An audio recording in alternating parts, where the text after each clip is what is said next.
Hello, and welcome to Touching the Sunrise podcast.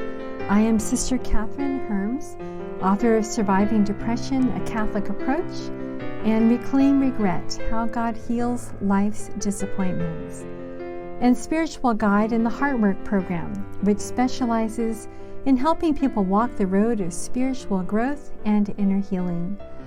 For the past 10 years, I have been walking alongside wonderful women and men who want a more heart-centered and spiritual life, but would like support along the way through online programs, groups, and one-on-one spiritual guidance.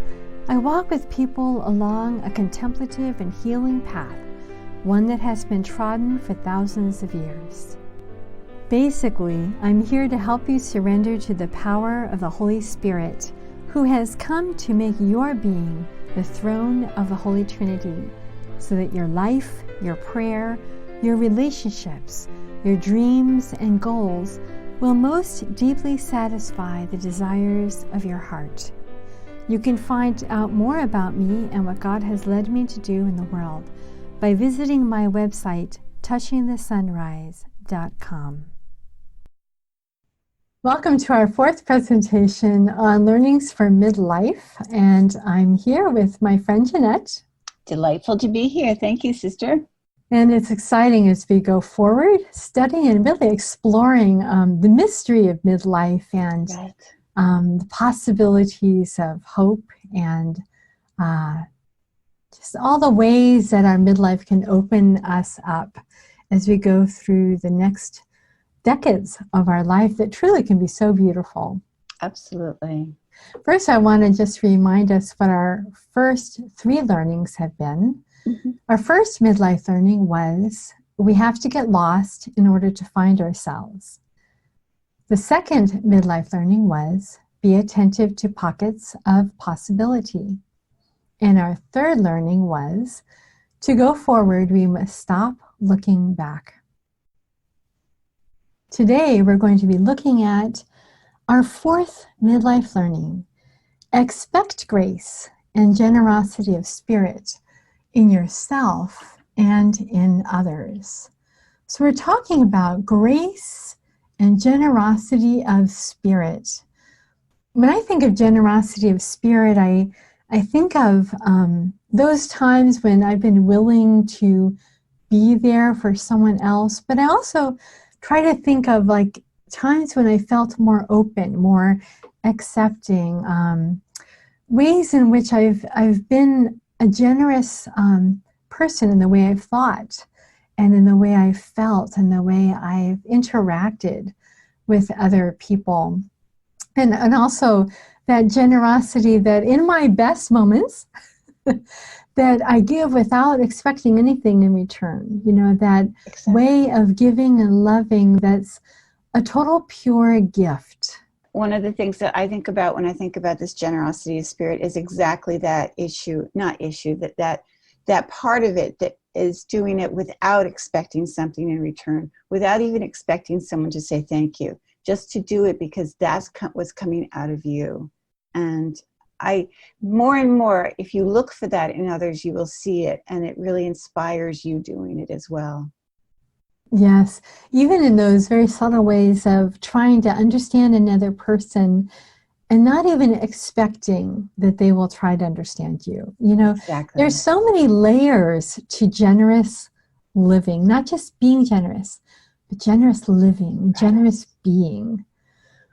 As I think of midlife, though, I think there are like three different areas that help us to become more generous. And we kind of go through those in different ways as our life develops.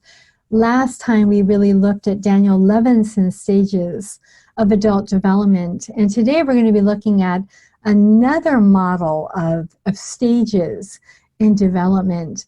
But before we do that, I just wanted to mention what I think we're going to pick up as we go through those stages today, that there are three keys or three aspects of the way we grow and open up that allow us to become truly generous people. And the first is appreciating others. And the second is being able to nourish ourselves on mystery, on not knowing, on not being absolutely sure all the time. And the third is being at home with the paradoxes of life. So the first was appreciating others, the second was nourishing ourselves on mystery, and the third is being at home with the paradoxes of life. So it's a way in which we step out of our security into some new open landscape in which we begin to really discover so many new things. And I think the flip side to that is that you stop doing some of the things you were doing before, like judging others all the time. You listen more. You bring their experience into your experience and judge whether it makes sense. But it's not looking at others and saying, okay, we don't agree on certain things, so I'm not going to listen to you. Appreciating them and accepting the paradoxes of, this is a person who is wonderful in many ways and I disagree with in other ways, but that's all right because that's what happens. A framework that we can use to talk a little bit about what you were talking about, Jeanette, could be that of James Fowler. James Fowler lived between 1940 and 2015. He was an American theologian, professor of theology and human development at Emory University. And he's most known for his book, Stages of Faith. And in that book, he, after doing many, many hundreds and hundreds of interviews with people, he lists 6 stages that represent not so much stages, but various periods or kinds of faith development that happens throughout our life. And of course, the adult stages are the ones that are going to be most key for us in this conversation. That leads me to think about a framework that we can use to talk about this development that happens in our adult years.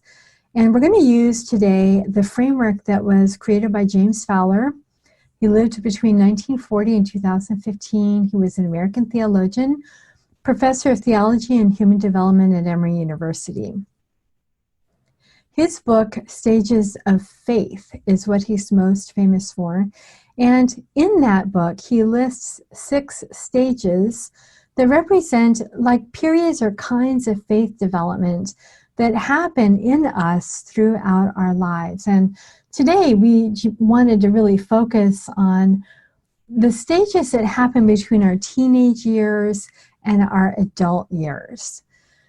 So James Fowler outlines the kind of faith development of a teenager. That's the point in which a child begins to be able to think abstractly, to put things together, to try to figure things out, and to make sense of the universe. So we create an organized belief system or school of thought, little worldview, based on things we've learned, we've been taught, what we're studying in school, what our significant teachers, coaches, ministers have taught to us. But we create this school of thought so that we can easily explain the world and its chaos. So if something happens, I know I can go back to what I have understood the world to be, and I can make sense of what is happening. And for a child, a teenager, that's really important to be able to do as they go out into the world. Is their understanding for how the world works.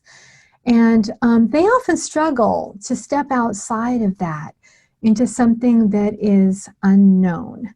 In this stage, there's a lot of emphasis on authority, on maybe what a coach says and believes and teaches and how they take that on. You can see the essential points of having really good role models for people in their teenage years, because they really take on the teaching, the thought, the examples of these people and make them their own. So this authority gives them this sense of internal security and stability. It's almost like a concrete lens, a concrete foundation on which they can stand. And if they see inconsistencies or contradictions or issues in that worldview, it's difficult for them to figure out what that all means. As a result, those things get put on a little shelf in the back of our mind because, a teenager doesn't know what to do with all of that. And it's only when that shelf begins to become too heavy that they can't ignore it, or it comes cracking or crashing down, that person moves into the next stage or the next space of faith development. It's a time then of individual discovery and growth, when they then journey out of what has been familiar, what they have been able to put together as the way they understand the world and themselves in the world. Yeah, I'm sorry. I'm pausing because this is really bringing up some interesting memories for me. I grew up in a household where my father was often away, and my mother was a huge moral authority. And I also went to a convent school, so the nuns were this huge moral authority. And so I really grew up not questioning a lot of things. I questioned, I think, things intellectually, but not my faith, because my faith was clear. It was so clear, because my mother and the nuns had sort of given me this huge foundation, and I never really questioned it. And then I went to college, and I went to a Catholic college, but it was college, and I was suddenly exposed to different ideas, people with different worldviews from mine. And that's exactly what you're talking about. It's cognitive dissonance, where I'm learning things that don't fit in. And what do I do with that? And I started really thinking about it instead of putting it on the shelf, as you say. Because suddenly the authority wasn't there. I wasn't living with my mother. I wasn't living with the nuns. I was forced to start asking the questions and taking things off that shelf and saying, how do I integrate this? And it's a way, in the end, I think, to reclaim your faith, but reclaim it in a different way, because you've questioned it, because there are parts of it that are uncomfortable for you and that you still have to live with because they're part of the world. A few years ago, I haven't seen it recently, but a few years ago, I was seeing bumper stickers on cars that said, question authority. And there's part of me that says, no, don't, because it's more comfortable not to.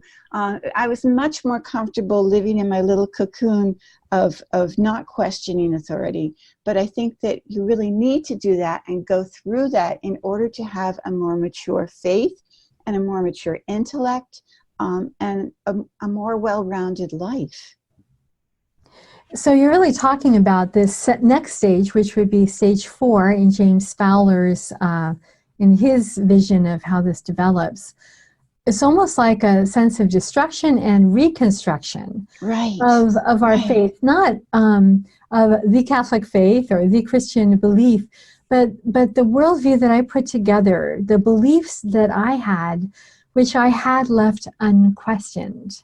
And so when we start to study things, hear things, engage in the world in ways that make us wonder, we have to seek answers. We become a searcher, and we all of a sudden have a variety of sources from which to seek those answers.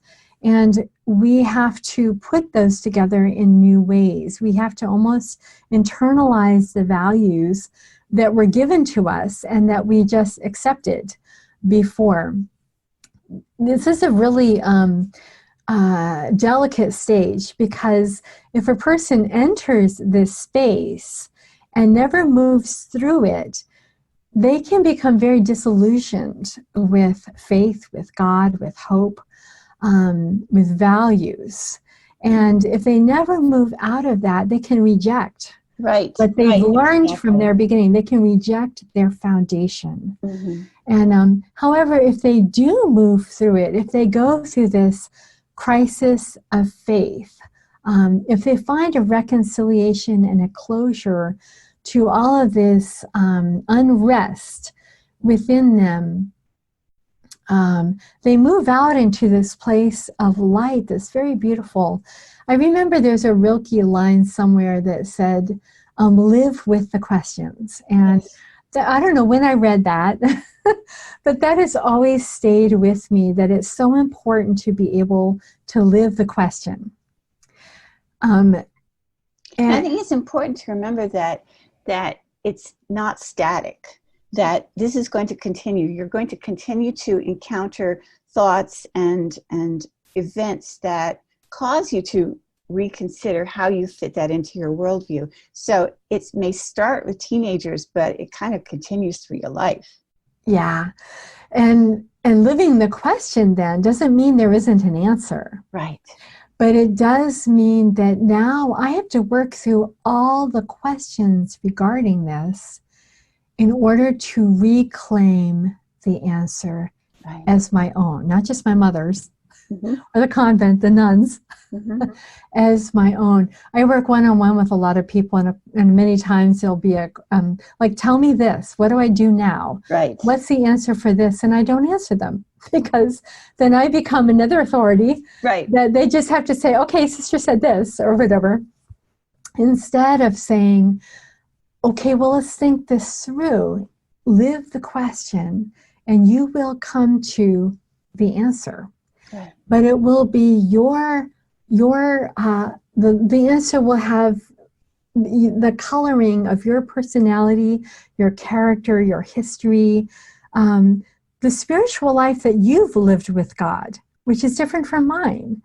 And that colors each of our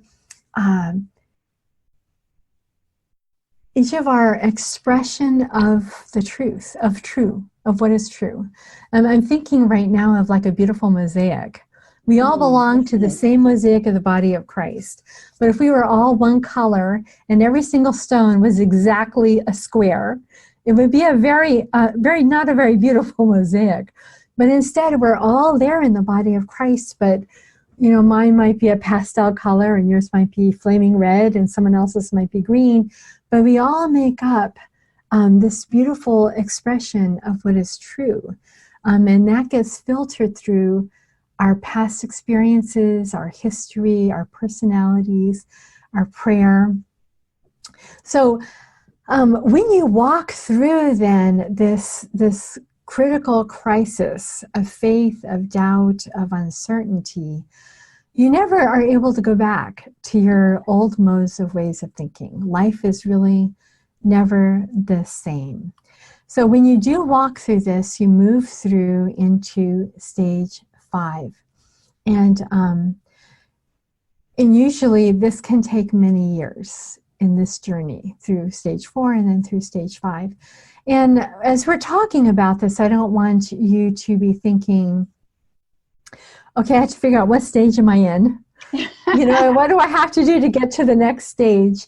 Because God takes care of moving us through, not through stages.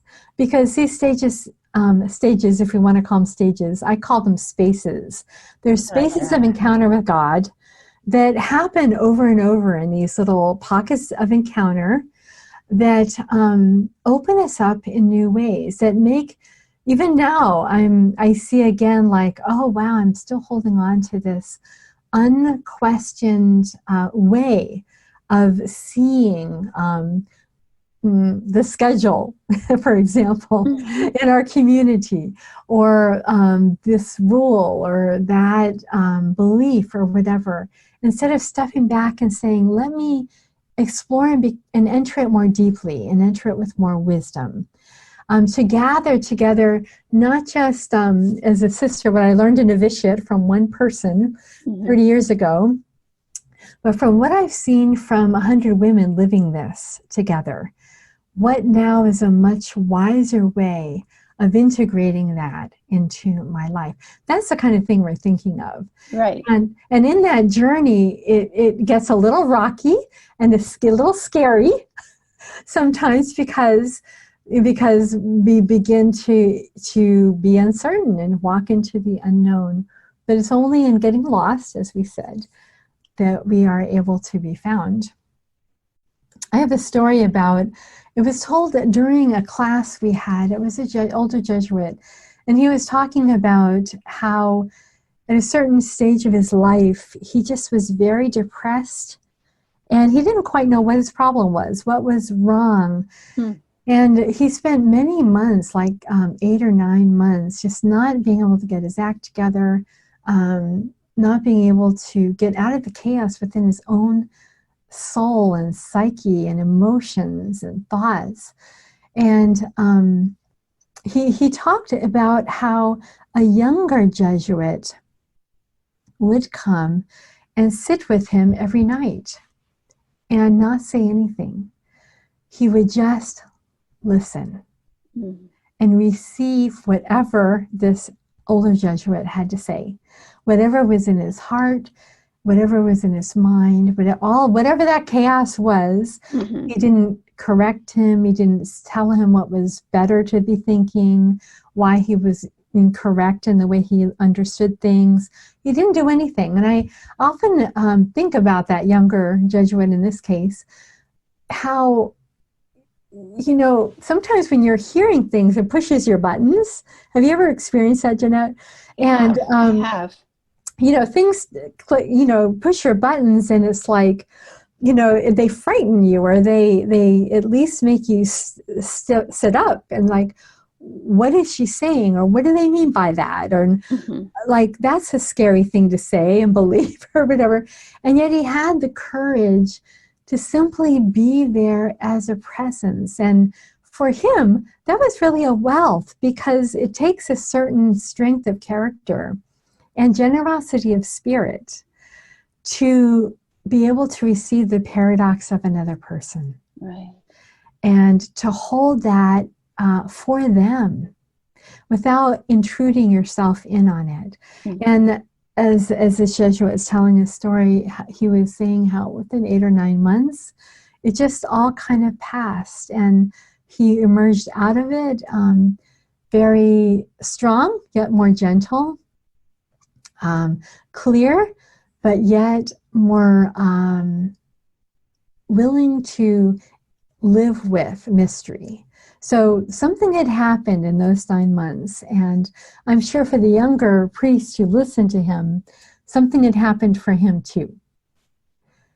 Yeah.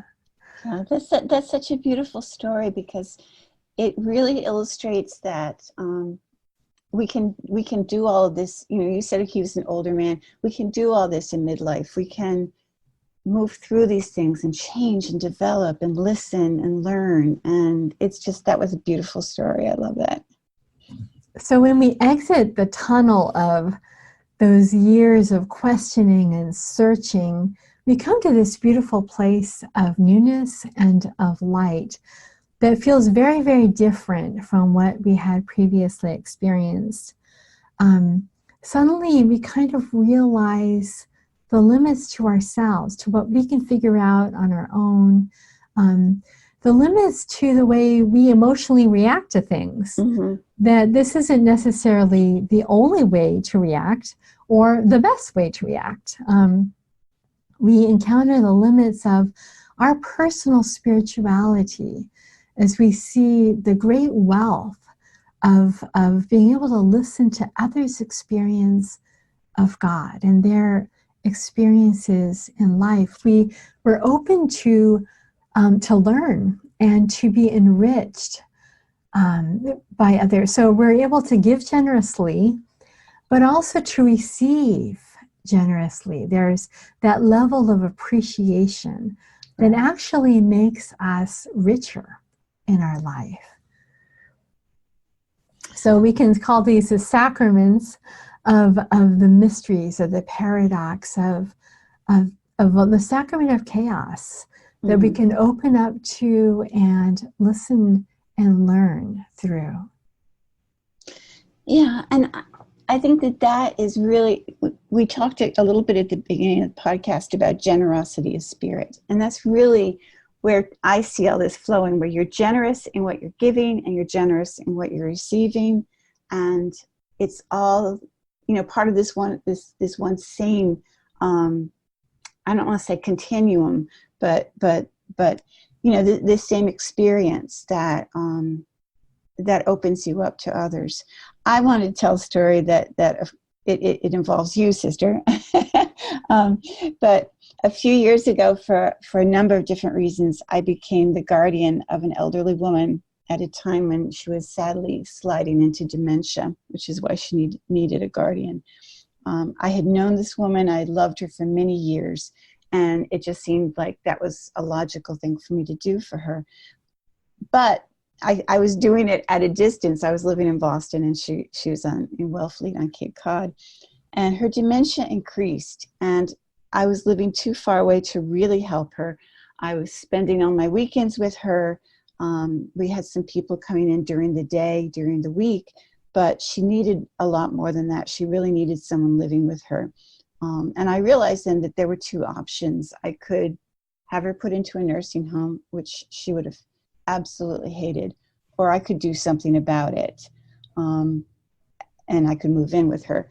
And honestly, I struggled with it for about 30 seconds because I just knew I couldn't have it on my conscience that I could have done something for her. And instead, I put her in a nursing home. So I made, it was an instant decision out of love for her, but it was also a difficult decision because it meant that I had to move and I had to leave my work with the Daughters of St. Paul because I came in every weekday there. And what happened was that you, sister, in this huge, huge, huge generosity of spirit said, we're going to figure out how to make this work. And we did. We found ways of my being able to continue with the Daughters of St. Paul, with Pauline Books and Media, and also be with my elderly charge, my friend, who then died eventually. But I was able to do something for her through your generosity of spirit, and it really, I think, changed the way that she was able to live and die, and the way that I was able to live after that.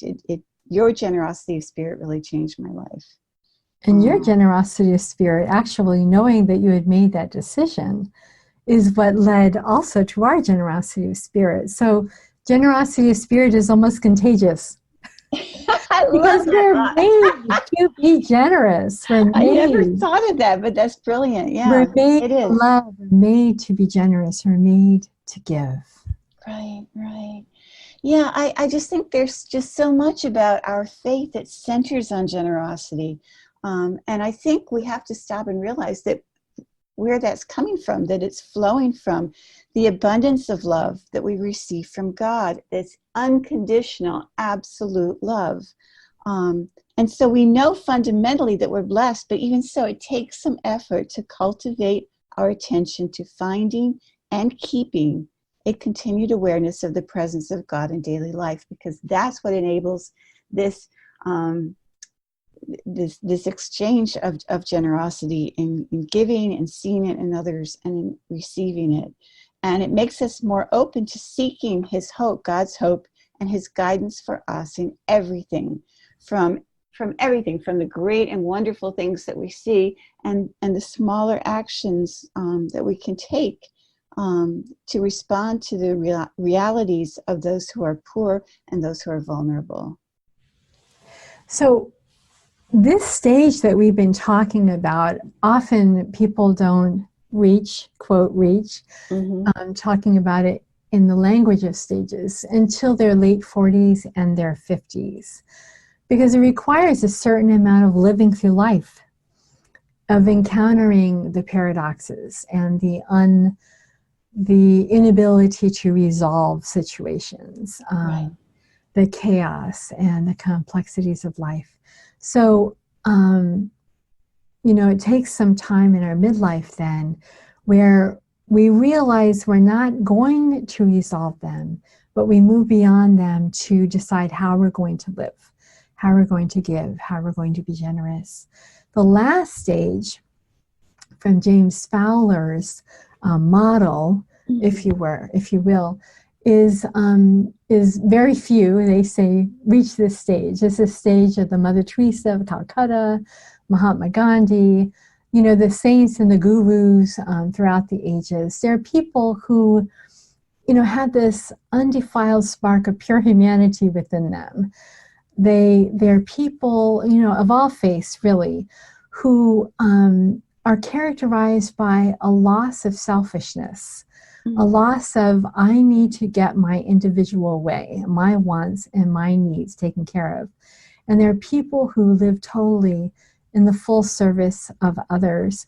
Last night, I was just watching on 60 Minutes, and I'm sorry I don't remember her name, but she's a journalist in the Philippines. And she has really given her life to be telling truth to power about what's happening there. And she has had death threats and all kinds of threats, has been arrested several times. And yet she's not going to stop, because in this case for her, democracy is too important a value to lose in her country. And then they were just looking at the danger of being a journalist in that country as an example. And there were several others. There was a video that played, and it went through different journalists. And the question was asked, have you been threatened with death? Yes, yes, yes. Have you been told how you're going to die? Yes, yes, yes. And what has been that way? It has been beheading. It has been, we will get rid of you. You will be shot, And as I was listening to this, I was saying, wow, these people are, in a sense, there is an example of this. They no longer have made their lives about their individual wants and needs, but they're putting themselves at the full service of society, of others, by their journalism for the society and the good of the country. So their superficial doubts and worries have just been cast aside in order to really look at what is truly important here, what is true human existence all about, what is sacrifice calling for, what is love calling for, compassion, unity, and selflessness. So it is said that very few people reach this stage, but I bet you there are a lot of people that do, also in this time, because there are a lot of people who, around the world, who are really giving their lives for their faith, their family, their countries, and for values that they truly, truly believe in and don't want lost to humanity. Yeah, as you're talking about the journalist, I was thinking of a fairly newly sainted person, Saint Oscar Romero, the Archbishop of El Salvador, and he said on many occasions he knew he was going to die. He knew that they were going to kill him, and he would not leave his people. And he was indeed killed while he was saying Mass. And just to live with that, knowing that you've made that choice to do the right thing. It's almost like I heard a definition once of having values as you're doing the right thing even when no one is looking. Mm-hmm. You're not doing it for anyone to see or anyone to comment on, or you just do the right thing because you do the right thing. Mm-hmm. And that's got incredible generosity of spirit. Mm-hmm. And I think that it comes from remembering something, that God is the creator, that he gave us life for a reason. And and that comes with some obligation to give it back, to do something to make our lives of value. He gave us life, he sustains us by his gifts, he redeems us. And what I always think is we always have this false sense of being in charge, that I'm better because of where I live. I'm better because of what I do. I'm better because of how much money I make or how my family turned out.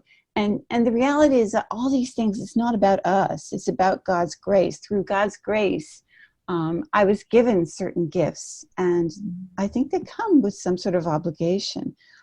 I go back to just on the financial front. I think I mentioned earlier that I grew up in a family that had a great deal of money. And one of the things that my parents were very clear about is that you are not any better than anyone else.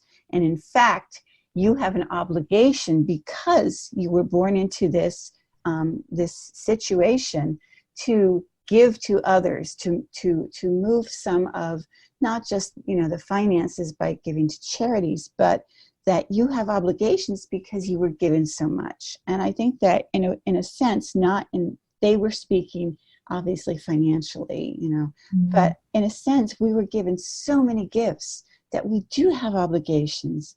And if we stop and think about that, this fundamental gratitude that we need to have because of all these gifts. And if we carry that with us, even in difficult times, we're going to find that we have peace, that we have resilience. We can be a stronger presence of optimism and hope for other people.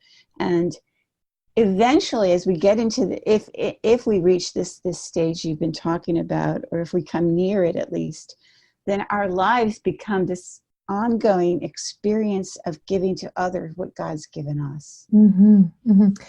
Yes, stages can be really scary to talk about, and even to think about in relation to your own life. Right. I remember I was 33 when I took a class, Faith Development Across the Life Cycle.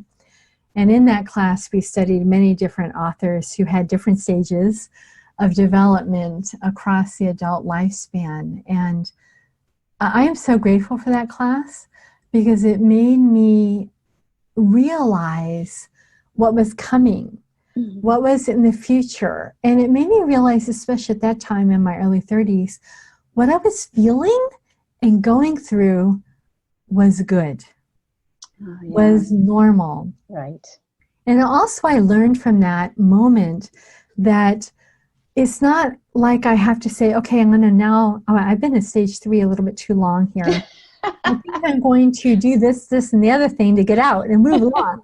Move along. Move along. No, it's the same with Daniel Levinson's stages, eras of adult development there. It's God is at work within us and about us, every detail of our lives. And in the details and the working out of all those details in our lives, within us and without us, we begin to move. And so simply knowing these kind of large descriptions of how we feel and move and change allows us to move with what is happening, instead of being afraid or resisting it or trying to move back, because we think that what we had before was actually better. Right. And it's the same as John of the Cross and Teresa of Avila. They painted a map of spiritual growth. And once you realize over there is where you're going, then you no longer need to stick around over here, because it's okay to be on the journey, and it's okay to be on the journey here. So instead of thinking in the concept necessarily of I need to develop my stages, it might be more practical to look at what are the practical ways in which we can grow in generosity of spirit, those day-to-day steps we can make, choices we can make that allow us to become a more generous person. Because as we do these things, we will encounter within ourselves those concrete lenses that need to soften up, those stuck places that need to open up to the wisdom of the ages by thinking about them more deeply, whatever it may be. I don't know if you'd like to start out with some of those practical ways. Well, I think that the first thing that you want to do is talk about kindness, because that's actually the easiest step, is to think about what is the kind thing to do here. note that there's somebody behind you so you can hold the door for them when you go in somewhere. You can give a waiter or waitress, a big tip, just because you want to be nice to them and they want to, and you want to pass that on. You can see, if you're at the grocery store and there's someone behind you with 2 items and you have 14, you can let them go ahead of you. These are tiny, tiny things. You can when you're in your car, you don't have to worry. You don't have to be so upset about who's going to be first in line when the road narrows. You can let the other driver go first. You don't need to do big things. You can do small things, and they're small, wonderful things that can change both you and the person who received them. And we've seen so many stories of when someone does a kindness to you, you end up passing it on to others. There's that whole movement of pay it forward. When you go through the drive-in, pay for the driver who's behind you. That sort of thing. It just really makes a difference in your life and in the lives of others. And I think that the more kindness we can do, the better the world's going to be. I really do. So the next thing you can do, and another practical way of developing this generosity of spirit, is to think abundantly. We're always thinking about, who's ahead, or, who was hurt, who was a situation where who was the one that was the recipient of unfairness. There's this sense that there's this pie out there, and that if someone else has more of the pie, that they're better than you are, so you want more of the pie. And the reality is, it's not that the more you get, the less there is for me. The idea here is the opposite. The more for you, the more there'll be later for me and for everybody else. Mm-hmm. So to think that, we don't use things up. We don't use up kindness. We don't use up plenitude, in a sense, of spirit. That the more you do, the more there is. Another practical way is to really think in terms of empathy. Yes, absolutely. To really enter into the experience of another person. I think we're living in a time when just from society, it's so important to have an opinion. It's so important to know who's who in the zoo, as I would say. Right. Even about things that are not that important. I love to follow the royal family, and I may have an opinion about each one of the members of the royal family. Really? Of what importance? That's a side to you I didn't know about, sister. Okay. We get into that discussion at table sometimes about the members of the royal family. But that's just a funny little thing, though. But isn't it true? We want to have opinions about things. We want to know.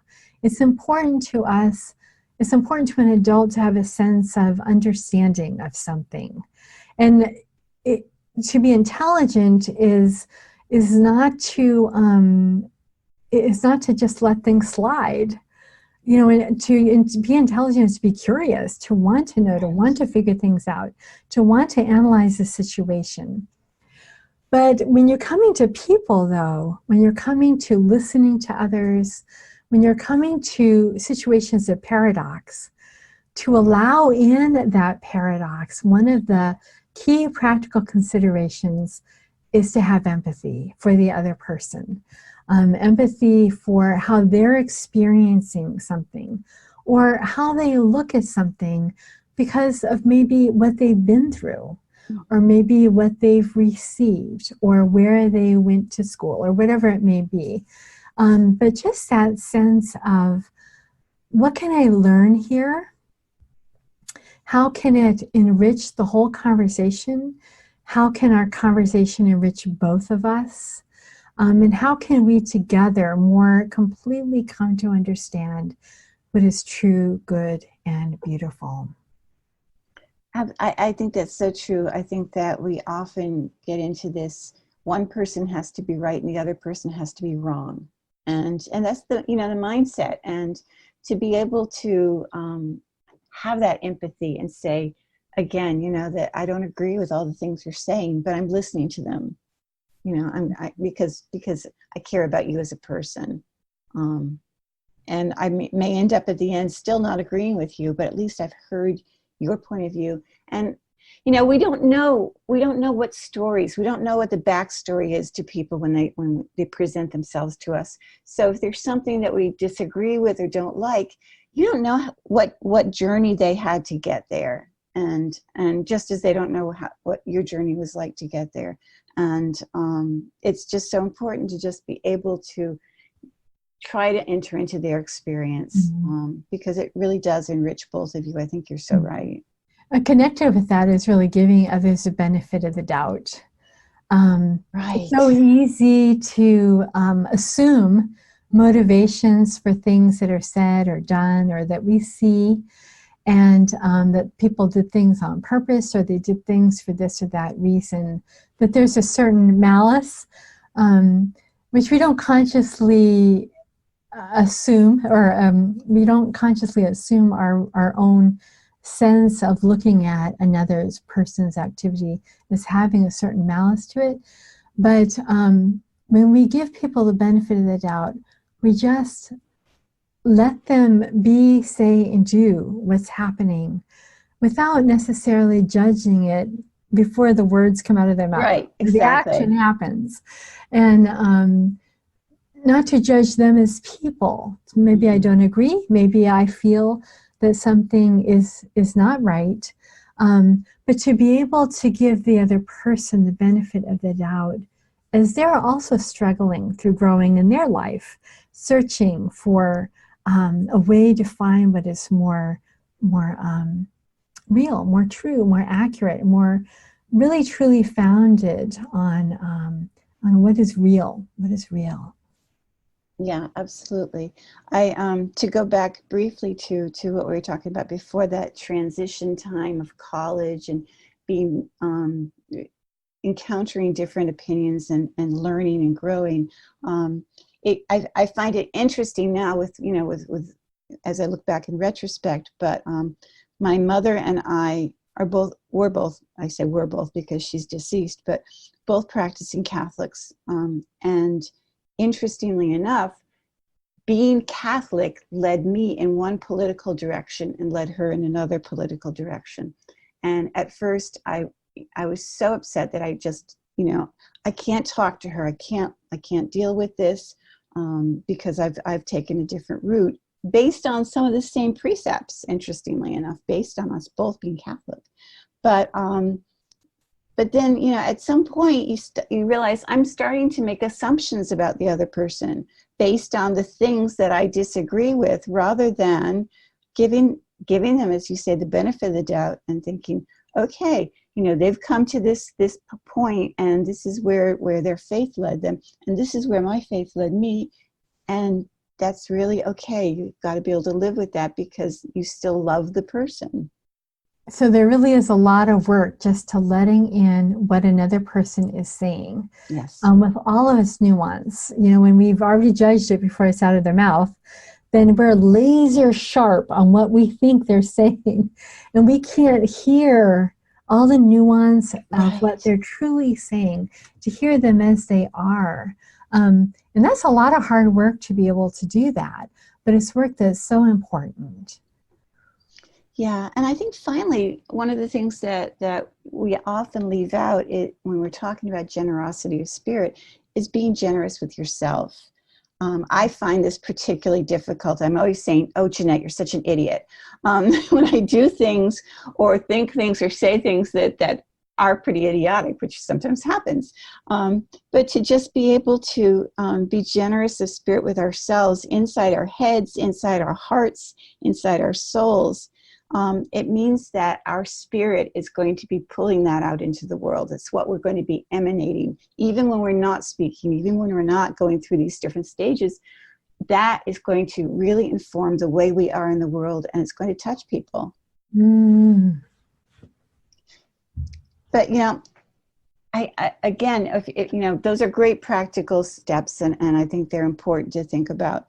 But I think it's also really important to think about generosity as being the only real response we can have to the cross and the sacrifice of Christ. He has done so much for us. And it seems such a small thing in return that we could give is kindness and generosity to others. I think that's the only correct response to being Catholic, because we've received this incredible gift. And there are so many small, easy ways we can pass some of that on, you know. And I also think that it's really important, especially perhaps in this day and age, to realize that if you're going to be a generous person, you're taking a huge amount of responsibility for your life. You're not blaming others. You're not blaming circumstances when things go wrong. You're still offering that generosity, as I said before, when no one's looking. You know, people who are generous of spirit, they step up and they do the right thing. And I think that we can only do this, and we can especially do this when we realize that the Holy Spirit is living inside us and is guiding our path. That a person of generous spirit takes the gospel edicts to heart and lives them. You know, generosity of spirit synthesizes that fruit of the Spirit that St. Paul talks about in his letter to the Galatians: love, joy, peace, patience, kindness, goodness, faithfulness, gentleness, self-control. Each of the fruits of the Holy Spirit contains this generosity of spirit. And that's a wonderful way, as we draw near the end of this time together, to think about generosity of the spirit and really the call of the Christian life. Nice. And it brings together this whole journey that we've been talking about, this journey of surety, of opening it all up and having to work it through, and coming to this space of sacrifice, generosity, loving, self-giving. So we're kind of bringing together belief, hope, and the spirit of generosity in middle life as we work through these spaces, I would call them, of development, of spiritual development of faith within our whole being. This belief, hope, and the spirit of generosity come together to really make us more effective in whatever we're doing, parenting, grandparenting, ministry, and whatever our career may be. And it's not hard to figure out that the more people believe in what they're doing, the more they really have hope for the future.